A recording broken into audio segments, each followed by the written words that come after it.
Yeah, thank you, ladies and gentlemen. Welcome back to the channel. My name is Victor Obasuyi. Today, I'm going to be talking about the cost of living in Canada, especially Toronto, where I live. I have been here for over 25 years, so it takes me by surprise most times when people, new immigrants, especially professionals, come into the country and they grumble a lot about the cost of living. These are things that you put into consideration before you embark on the journey to relocate, especially with your family. A lot of people do their homework, true, but there are a few things that they fail to consider. You look at, if I relocate to Canada, what will it entail for me to be able to practice my profession again? How much will I be earning? That's the first thing that almost everybody considers. And the numbers usually look good in paper.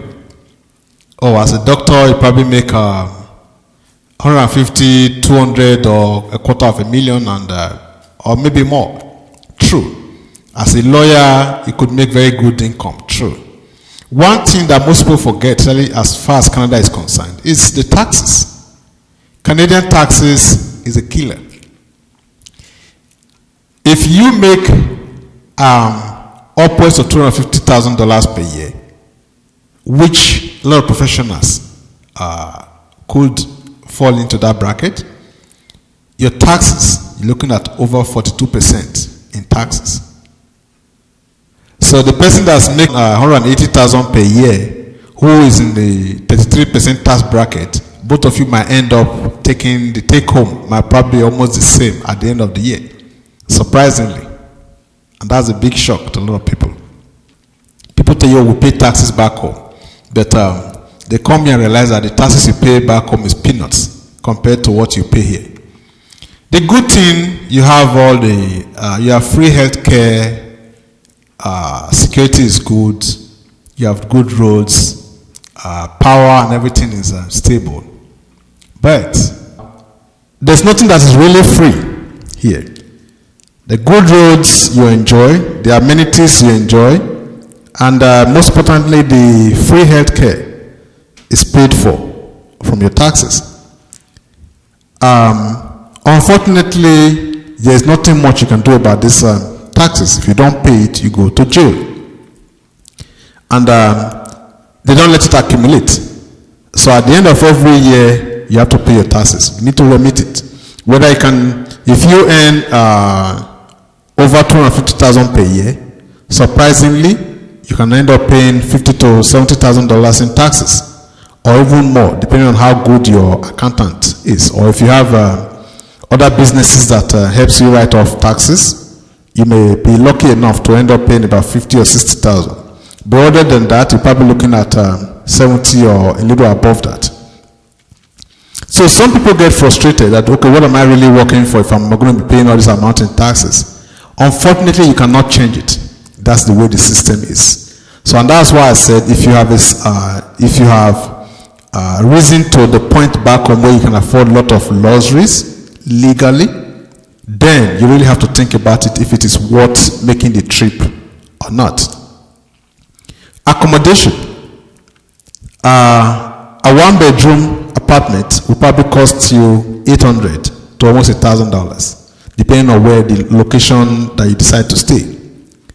Most times, as a professional coming from home, you want to live in a nice neighborhood, at least middle class neighborhood, because you may not be able to afford the luxury of a private school for your kids, and the schools that your kids go to will depend on where you live. So most people want to live in an area, in a neighborhood where it's reasonable enough, where their kids can afford schools that is good enough.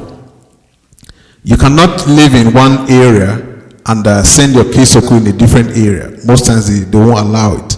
Your kids will go to school in the neighborhood that you live. These are some of the things that people need to know about. So if you choose to live in a middle class neighborhood, it means your kids also go to school in a middle class neighborhood. If you decide, you know what, I want to be very cheap, and you go to a very poor neighborhood, your kids are also going to attend school in that neighborhood. So it's something that you need to weigh and decide which route you decide to take. If you decide to go to a rich neighborhood, one bedroom will probably cost you a lot more than $1,000. Just one bedroom. And for you coming with a family, you and the kids are not going to be sleeping in one room. So most times you need 2 bedrooms.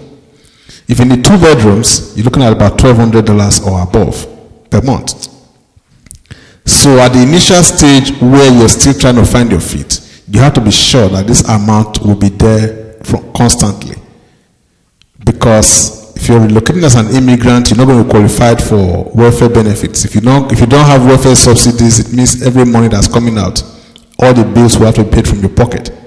So one has to be very careful how you make the plans.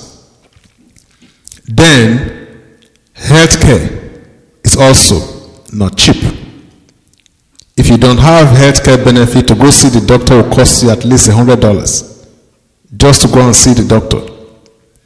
Minimum, you're looking at about $70. So anytime you go see your doctor, you're looking at $70 to $100 for maybe maximum 10 minutes visit. So one has to know that. Healthcare, especially if you have kids, you need to really plan for that.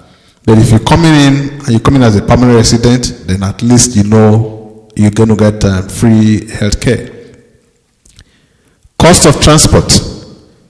If you can afford a car, very good. You also have to understand that insurance is not cheap. Insurance will probably cost you about $200-300 if you buy the smallest car. But because you are new in the country, most insurance companies will consider you as a new driver. So they also have to charge you extra premium. That's also expensive. So these are all the things that one should put into consideration. Cost of living, groceries, food is not cheap compared to where most of us are coming from in third world countries. Again, things like doing work at home. If you call a plumber to your house, okay, you know what, there's a leak in the sink, I need a plumber to come check it. It's going to cost you a minimum of $50 because they charge that rate to come to your house. Then they now charge you for whatever work they need to do. If you're an electrician, the same thing, you're also looking at least $50 for them to come in before they now charge you for the work they need to do. So it is not cheap. If you're fortunate enough to buy a house and you need somebody to help you with cleaning and those things, the same thing. It's expensive. So most times, if you're coming in as an immigrant, you'll be prepared to start low. Somebody will have to do all those work that you had maids and chauffeur, everything doing. Most times the work will come to you. If you're not ready to do it, then please stay where you are. Enough of people coming in to complain, I was living large back home. Suddenly now I have to do, my wife has to cook, my wife has to do the laundry and everything. Somebody will have to do it. If you don't have the time to do it, or you don't want to bring yourself low to do it, then pay somebody to do it. It is not cheap. If you're going to have a nanny, you're looking at about $1,500 or above a month. Most people have nannies back home, they have drivers, they have gardeners. Most people cannot afford that here. And that's the simple truth. Even as a doctor, most people cannot afford it. So it's not enough to just check how much average salary of doctors and, oh man, that's good, I'm going there. Think about it, the cost of living, weigh it critically. The cost of living and the lifestyle that you can afford here compared to the cost of living and the lifestyle you can afford back home. If it's fairly the same, then please stay back home. It is a lot better. At least you don't have to start from square one again. Compared to back home, you've already made a name for yourself. But if you're doing it for maybe to get the kids better education or for safety reasons, which is like I know people from Nigeria, because of the kidnapping and all the insecurity, most people migrate because of that. Then it makes sense. But again, you must be aware that the cost of living is very, very different. It is not cheap.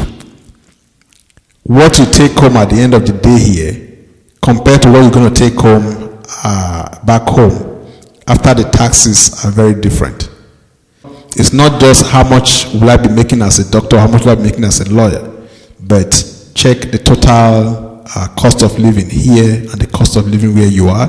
Weigh them critically. If it's almost the same, then it's really not worth it. But if you feel that there's a big difference, then try. It's a lovely country. You enjoy it. I love being in the country here. I love it. I won't lie about it. But I've paid my dues. I came when I was much younger. I was single. So, but if you decide, if you're doing this with a family, then wait.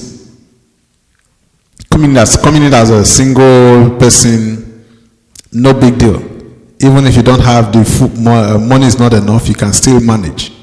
It's just see. But if you're coming with a wife and kids, then it's a different ball game entirely.